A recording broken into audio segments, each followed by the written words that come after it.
Porque o mundo odeia os cristãos. Sermão do pastor David Wilkerson.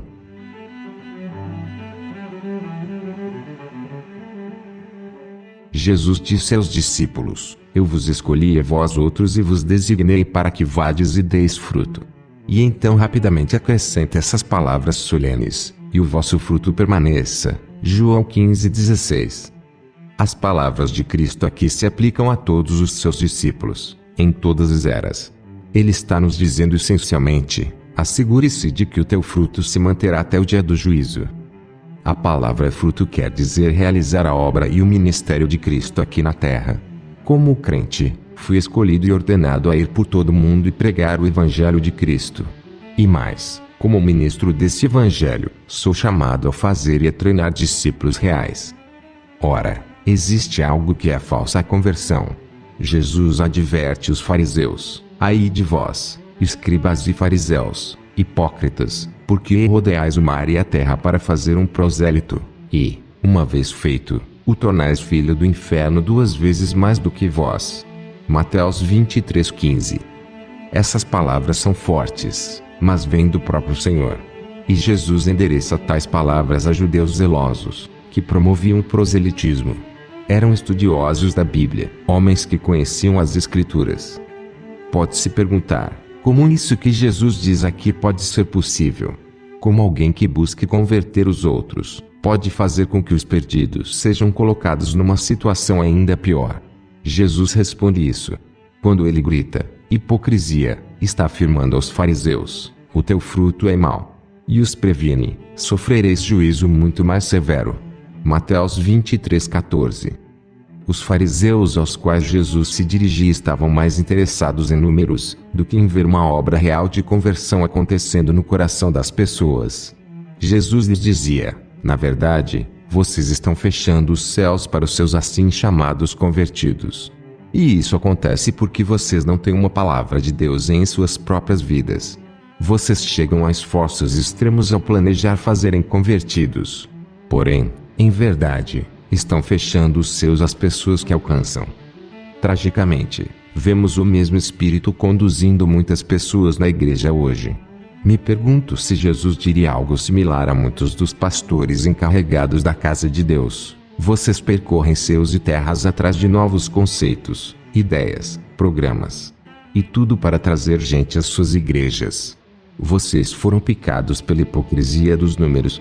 Medem o sucesso pela quantidade de corpos sentados nos bancos. Posso lhe dizer que nem todo aquele em nossa igreja em Timesquare que chama a si próprio de cristão é realmente um crente convertido e salvo. Ao mesmo tempo, posso assegurar que se tais indivíduos chegarem aqui e acabarem sendo 2 vezes mais filhos do inferno, não será por causa do que ouviram do púlpito. Não será devido a uma mensagem incompleta do Evangelho. Não. Será porque rejeitaram a verdade vinda do Espírito Santo, produtora de convencimento. Onde estão os Joãos Batistas de hoje? Eu pergunto: onde estão os pastores que não aceitarão abrandar a mensagem em favor do Altíssimo? Onde estão os pregadores tão profundamente entregues a Cristo, que por isso pregam aos reis a mesma mensagem que pregam aos pobres e desprezados? Tremo em pensar que é possível que eu, ou qualquer outro pregador do Evangelho, bloqueie os céus e leve os convertidos a se tornarem filhos do inferno 2 vezes mais. Mas isso está acontecendo hoje, tudo devido à necessidade que alguns ministros têm de serem amados e louvados pelos outros. Eles comprometem a verdade a fim de serem aceitos pelo mundo. Jesus se referiu a isso. Ele reuniu os discípulos, e na presença de todas as pessoas, fez uma repreensão mordaz aos escribas religiosos. Guardai-vos dos escribas, que gostam de andar com vestes talares e muito apreciam as saudações nas praças, as primeiras cadeiras nas sinagogas e os primeiros lugares nos banquetes. Lucas 20:46. Resumidamente, ele estava dizendo ao povo: cuidado com os pastores que adoram os louvores e elogios dos homens. Atenção com os que andam com suas bíblias e amam a afeição e o aplauso das pessoas. Guardem-se dos líderes religiosos que querem a aprovação da sociedade. Uma igreja que seja aceita e aprovada pelo mundo é um oxímoro, uma contradição. É uma impossibilidade. De acordo com Jesus, toda igreja que é amada pelo mundo é do mundo, e não de Cristo. Se vós fosseis do mundo, o mundo amaria o que era seu. Como, todavia, não sois do mundo, pelo contrário, dele vos escolhi, por isso, o mundo vos odeia. João 15:19. A minha vida foi muito influenciada pelos escritos de George Bowen, um missionário presbiteriano que trabalhou na Índia de 1838 a 1879. Bowen abriu mão de todo o sustento missionário para viver em cortiços e favelas como os moradores locais. Teve uma existência muito frugal, quase em pobreza. Contudo, devido a essa escolha, deixou um testemunho do real poder de se viver em Cristo. Esse piedoso homem advertiu quanto à chegada de um espírito de anticristo. Ele identificou esse espírito de anticristo como sendo o espírito da sociedade moderna. Segundo Bowen, esse espírito de anticristo iria se infiltrar na igreja protestante com a mentalidade, os métodos e a ética e moral da sociedade maior. O espírito de anticristo iria continuar com sua influência até que a sociedade e a igreja não pudessem mais ser diferenciadas. Com o passar do tempo, o mundo iria perder o ódio pela igreja de Cristo e pelos crentes. Iria parar a perseguição, e a igreja seria amada e aceita pelo mundo. Uma vez isso ocorrido, diz Bowen, esse espírito de anticristo teria assumido o trono. Vários meses atrás, quando as portas do Iraque estavam prestes a serem abertas às organizações cristãs de ajuda, o jornal New York Times trouxe um artigo derrogatório. Isso se pode esperar da imprensa liberal e secular. Eles poderiam aplaudir a distribuição de alimentos no Iraque, mas certamente não a pregação de Cristo. Mas o artigo citava um intelectual evangélico que criticava todo o empreendimento. Ele censurava inteiramente o projeto, dizendo que a igreja devia cuidar da própria vida. Esse homem da Bíblia estava na realidade embaraçado porque a igreja estaria evangelizando. Essa é a mentalidade mundana. Quanto mais perto chegarmos da missão de Cristo, de pregar o evangelho que ele ordenou, mais seremos odiados e espezinhados pelo mundo. Vamos encontrar inimigos em todos os lugares, pessoas que se oporão em nosso trabalho, na vizinhança, até em algumas igrejas, porque estamos cumprindo a missão de Cristo. Mais uma vez Jesus avisa: ai de vós, quando todos vos louvarem, porque assim procederam seus pais com os falsos profetas. Lucas 6:26. Quero lhe perguntar: o mundo está louvando você? Você é o grande amado por toda a cidade? Todos lhe louvam nos eventos seculares. Você é politicamente correto em suas interações? Os prefeitos, os dignitários e os famosos ficam à vontade em sua presença? Então ouça as palavras de Jesus para você. Tem alguma coisa de falso em seu testemunho? O próprio Jesus deixa claro: se alguma igreja estiver se movendo no poder do Espírito Santo e cumprindo a missão como ele ordenou, então essa igreja será odiada e perseguida pelo mundo. Como Paulo, o pastor será considerado escória do mundo. E a igreja será odiada pelos políticos e líderes ímpios da sociedade. Também será espezinhada pelos homossexuais, pornográficos, e mais do que tudo pelos líderes religiosos apóstatas que estão espiritualmente mortos.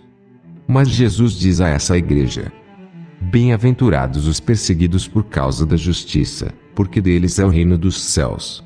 Bem-aventurados sois quando, por minha causa, vos injuriarem, e vos perseguirem, e, mentindo, disserem todo mal contra vós. Regozijai-vos e exultai, porque é grande o vosso galardão nos céus, pois assim perseguiram os profetas que viveram antes de vós. Mateus 5:10-12. Porque o mundo odeia a igreja verdadeira, os seus pastores e membros. Um cristão de verdade é amoroso, pacífico, perdoador e atencioso. Os obedientes às palavras de Jesus são abnegados, mansos e bons. Agora, a sabedoria comum diz que não é natural odiar quem lhe ama, bendiz, e ora por você. Pelo contrário, as pessoas odeiam quem as agride, rouba e xinga. Então, por que os cristãos são tão odiados? Jesus diz simplesmente: se o mundo vos odeia, sabei que, primeiro do que a vós outros, me odiou a mim. Se me perseguiram a mim, também perseguirão a vós outros. João 15:18-20. Porque assim, a igreja, e todo ministro e crente dela são odiados devido à sua missão. Veja, a nossa missão é muito mais do que dizer aos perdidos: Jesus te ama. É mais do que tentar acomodar e apaziguar pessoas. Você pode se surpreender quando eu lhe lembrar qual é a nossa missão. Em termos simples, a nossa missão enquanto cristãos é remover dos ímpios aquilo que lhes é mais precioso, a autojustificação. É lhes trasladar a uma liberdade que eles julgam ser escravidão. É separá-los dos pecados malditos, uma bênção que veem como tédio e tristeza. A coisa mais preciosa a uma pessoa do mundo é a sua autojustificação. Pense nisso, ela passou a vida toda formando uma opinião boa sobre si mesma. Construiu um ídolo em honra às suas boas obras. Ela elogia a si mesma por realmente ter um coração tão benigno, e ser boa para com os outros. Simplificando, construiu sua própria Torre de Babel, um monumento à própria bondade. Está certa de que é suficientemente boa para o céu, e boa demais para o inferno. Esse ímpio passou anos golpeando a consciência, e minimizando-a. Ensinou a si próprio a silenciar qualquer tipo de voz que possa lhe convencer de algo. E agora desfruta de uma paz falsa. Ficou tão iludido, que realmente crê que Deus o admira. E então, bem quando ele bloqueou a voz da consciência, você, um cristão, chega. E a verdade que você traz, fala mais alto que a consciência morta dele: se você não nascer de novo, não entrará no reino dos céus. De repente, você é uma ameaça na mente desse homem. Você é alguém que quer privá-lo da segurança de que tudo está bem com a alma dele. Todo esse tempo ele achou que estava ótimo. Mas agora você está lhe dizendo que todas as boas obras dele são como trapos de imundície. Posso lhe dizer que esse homem não o vê como alguém trazendo boas notícias. Não, aos olhos dele você é um tormento, alguém que veio para lhe tirar o sono. Há milhões de pessoas desse tipo, e muitas estão enchendo os bancos das igrejas todos os domingos. Tais pessoas acham que estão nas boas graças de Deus simplesmente por aparecerem na igreja. Ainda assim criaram seu próprio conceito de quem Cristo é. O seu Cristo é alguém igual a eles. E esse Cristo não é formado pela palavra de Deus, mas por sua própria cegueira. Agora você chega e diz que sem arrependimento e sem uma real mudança de vida eles são rebeldes. Você diz que a integridade que eles mesmos produziram é abominação a Deus. E, ao invés de estar sob o favor de Deus, estarão sob a sua ira se continuarem no pecado. Você chega pregando o sangue de Cristo, o novo nascimento, separação do mundo, um andar de submissão e obediência. Mas está dizendo tudo isso a pessoas convencidas de que não precisam de nada. Eles não podem conceber como essas transformações podem de alguma maneira trazer paz e felicidade. Para eles, isso soa como um deserto árido e vazio. Alguns pastores lendo isso podem objetar: essa não é a minha missão de jeito algum. Eu jamais iria provocar uma confrontação assim.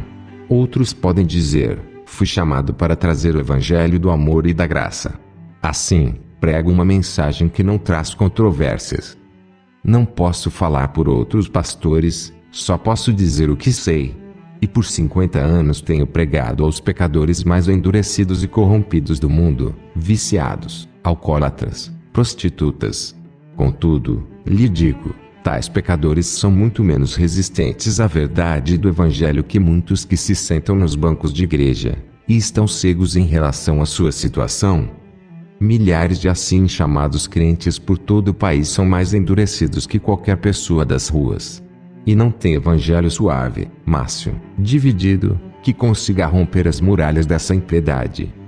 Saulo de Tarso era um destes homens religiosos endurecidos. Um fariseu dentre os fariseus, uma imagem de correção dentro de uma sociedade altamente religiosa. Saulo era tudo isso.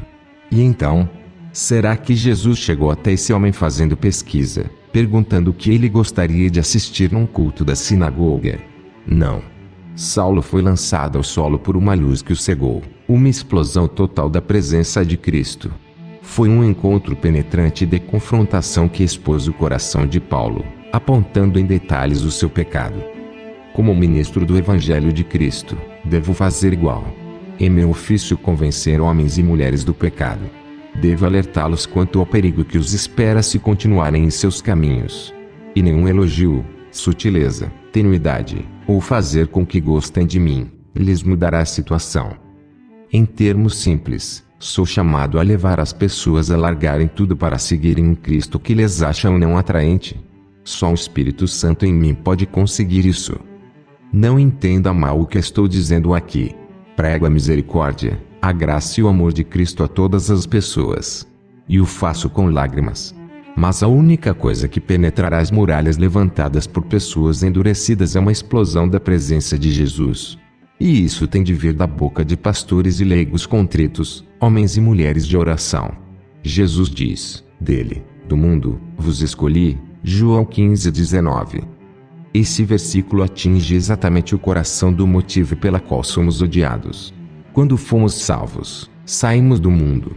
E aceitamos nossa missão de insistir em que outros saiam do mundo. Não sois do mundo. Por isso, o mundo vos odeia. João 15:19. Cristo está dizendo basicamente, o mundo os odeia porque tirei vocês da situação em que estavam. E isso significa que tirei vocês da comunhão com Ele. Porém, eu não os tirei apenas dele. Em seguida os enviei para que convocassem todos para saírem dele. O espírito protestante de anticristo opera para impedir esta separação dos cristãos em relação ao mundo.